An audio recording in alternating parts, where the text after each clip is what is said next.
Hello everybody, Tortoise Investing coming at you today with 3 best dividend stocks to buy now and 7 upcoming ex-dividend dates. If you're new, hit that subscribe button and drop a like down below.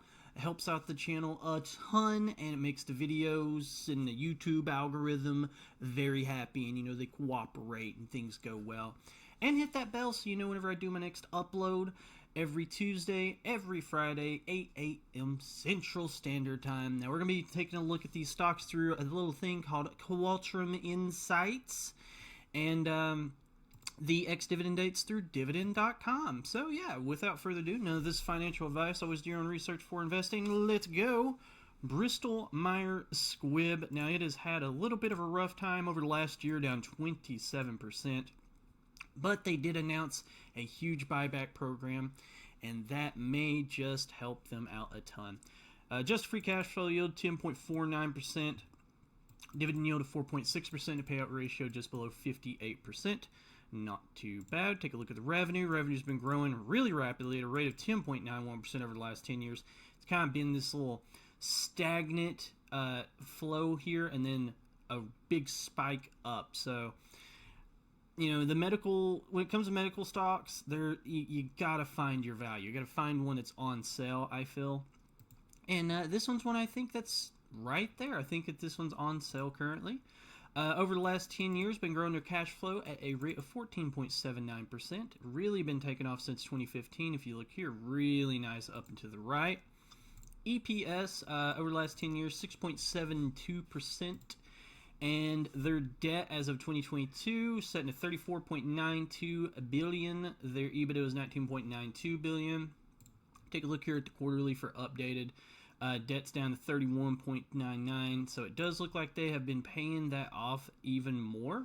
And my general rule of thumb is I don't like companies that have more than 3 times their EBITDA in debt, because that would show me that there might be some struggles, or there might be something going on with the financials that is negative. Or if things do go south and you got a lot of debt like that, it makes, recovering from that situation a lot harder. The dividend's been increased at a rate of 5.24% over the last 10 years. Nice inflation-beating growth. I usually look at 5 to 10% typically. And take a look here at the shares outstanding. So if you look here, 2.29 billion as of November 30th, 2020, and we have been nibbling at these all the way down to 2.06 billion. Return on capital employed is another thing that I like here. If you notice, it is growing up into the right. Company averages are around 9 to 10% when it comes to ROCE.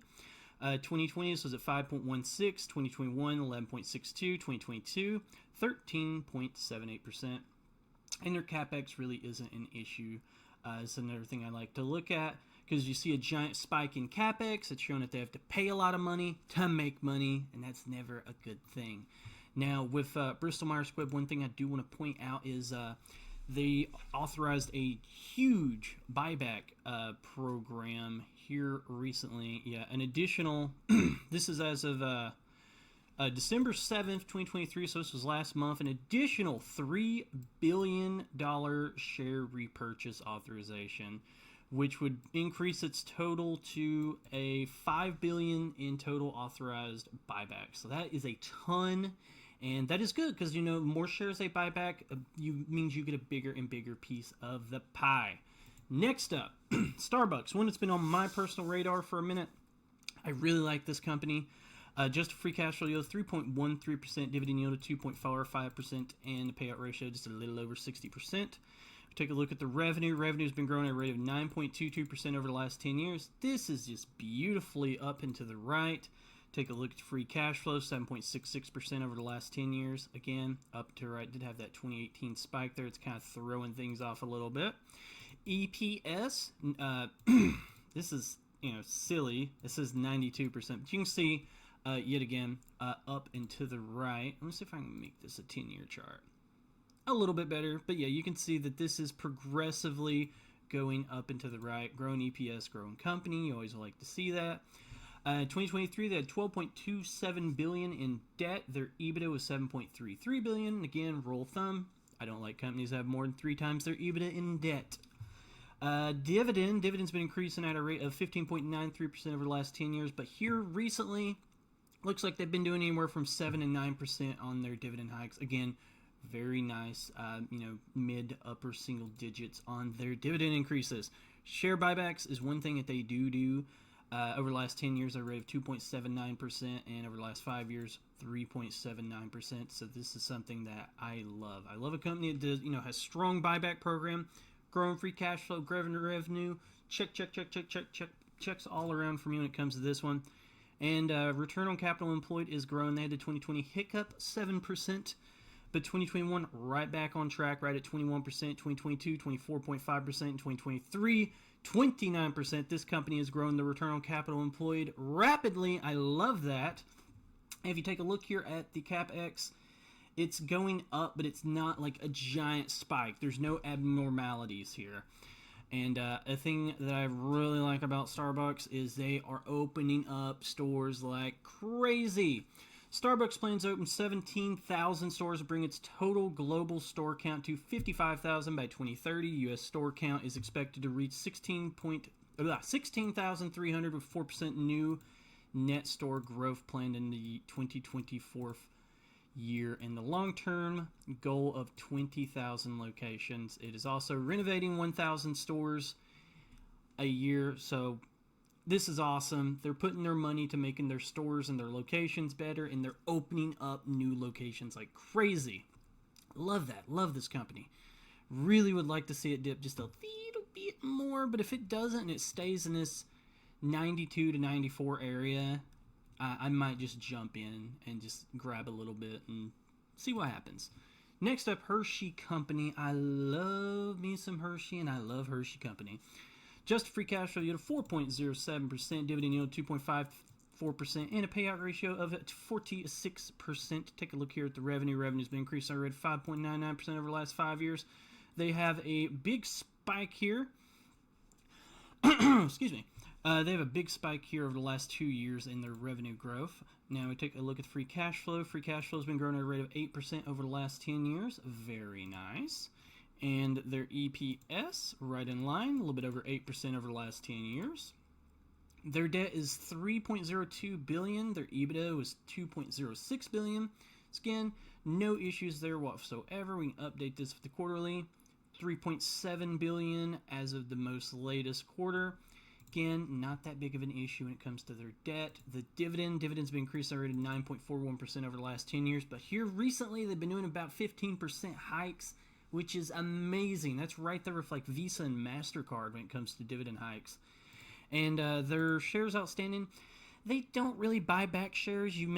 This is more for the dividend increases, but they do nibble at it here and there. It's just it usually doesn't go on sale. I hope they're buying back those shares right now, though.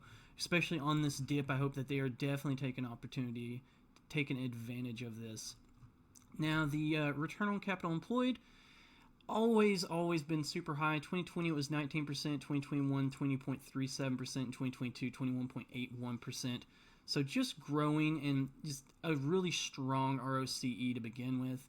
And when it comes to their CapEx, again, it's slowly going up, but you don't see any gigantic hikes. No abnormalities in that section.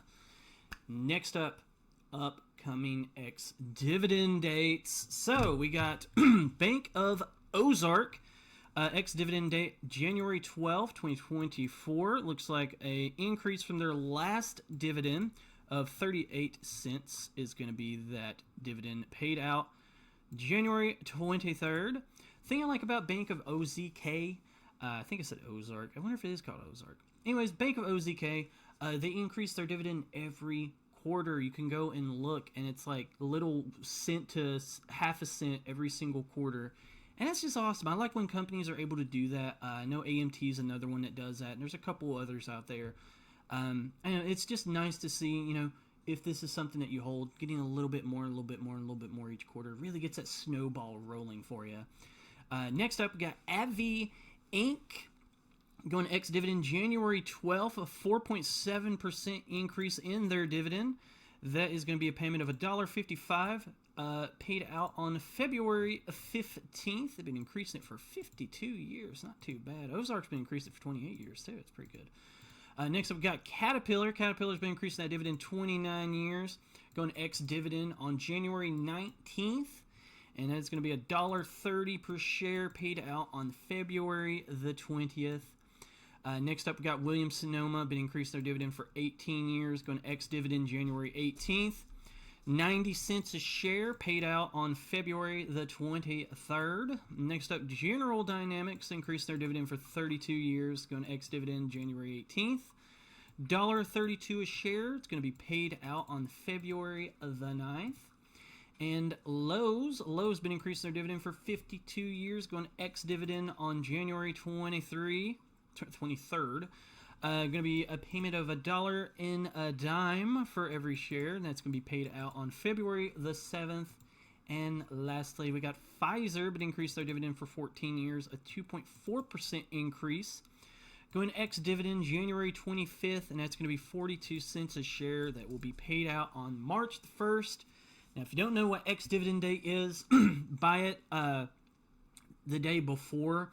So if you're wanting to get this Pfizer dividend, own Pfizer on the 24th or sooner in order to qualify for this dividend. Now, that is everything I've got for you. And I hope you enjoyed that. Make sure to hit that like and subscribe button for more. And until next time, take care. See you.